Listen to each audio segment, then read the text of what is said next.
Hello. আগের দিন আমরা এফডি ফিক্সড রিটার্ন সম্পর্কে জেনেছি। মার্কেট সিনারিও যাই থাকুক না কেন, আমরা একটা ফিক্সড রিটার্ন পাবো।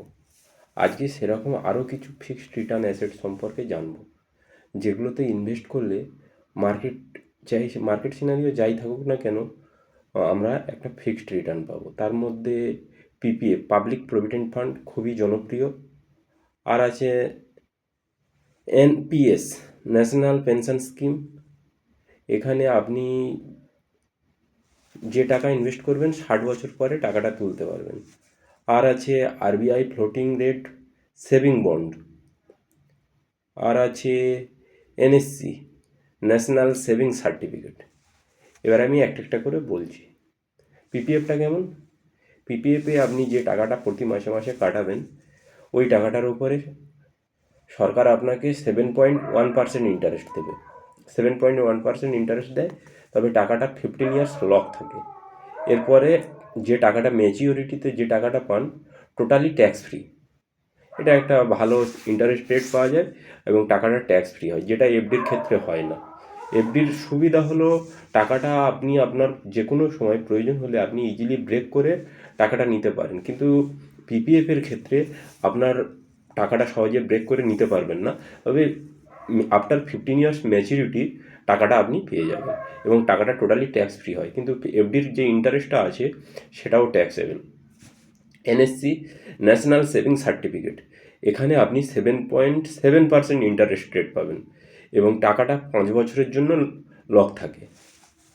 আর আছে এনপিএস, ন্যাশনাল পেনশন সিস্টেম। এখানে আপনি যে টাকা ইনভেস্ট করবেন, ওই টাকাটা আপনি 60 বছর বয়সে গিয়ে পাবেন। এটা দু রকমের এনপিএস আছে। একটা আছে বাল এনপিএস, মানে ছোট বাচ্চাদের আপনি একটা এনপিএস করতে পারেন। আর একটা আছে 18 বছরের, এটা এনপিএস, মানে যেটাতে আপনার টাকা কাটালেন এবং সেই টাকাটা অ্যাজ এ পেনশন আপনি 60 বছরের পরে পাবেন।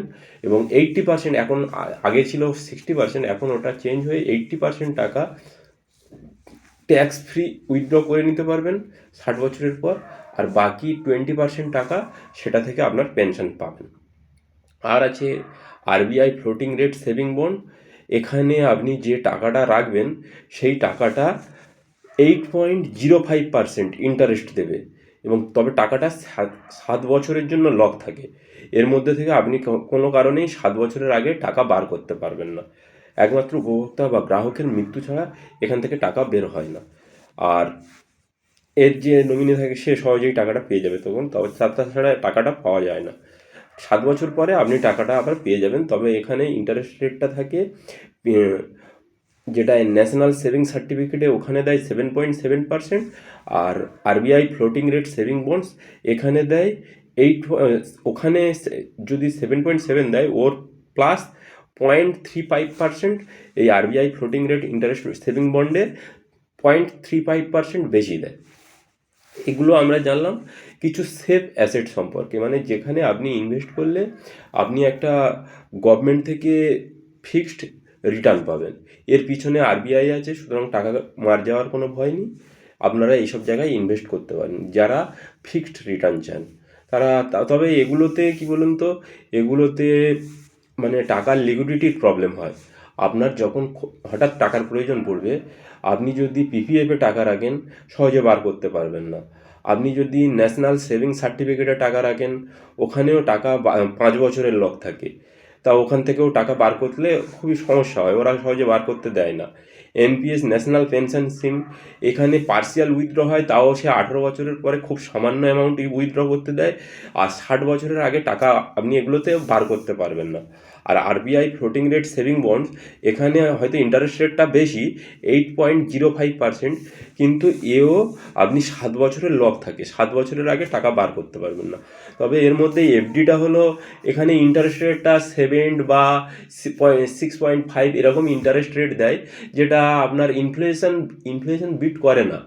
বা ইনফ্লেশন যতটাই ততটাই হয়তো আপনার ইন্টারেস্ট রেট পাচ্ছেন, কিন্তু এখানে লিকুইডিটির প্রবলেম হয় না। আপনি আজকে এফডি করে দুদিন পরে গিয়ে এফডিটা ব্রেক করতে পারেন এবং সেখানে হয়তো একটা চার্জ নেয়, আপনি টাকাটা পেয়ে যান। এবারে যার হঠাৎ প্রয়োজন পড়বে সে ব্রেক করবে, না হলে সে যেভাবে ইন্টারেস্ট রেট পাচ্ছে সে ইন্টারেস্ট পাবে। কিন্তু এগুলোতে আপনি প্রয়োজন পড়লেও ব্রেক করাটা সমস্যা হয়, কারণ এরা ব্রেক করতে দেয় না। এগুলো হলো আমাদের একটা সেফ ইনভেস্টমেন্ট, ফিক্সড রিটার্ন। এগুলো নিয়ে আজকে আলোচনা করলাম। Thank you.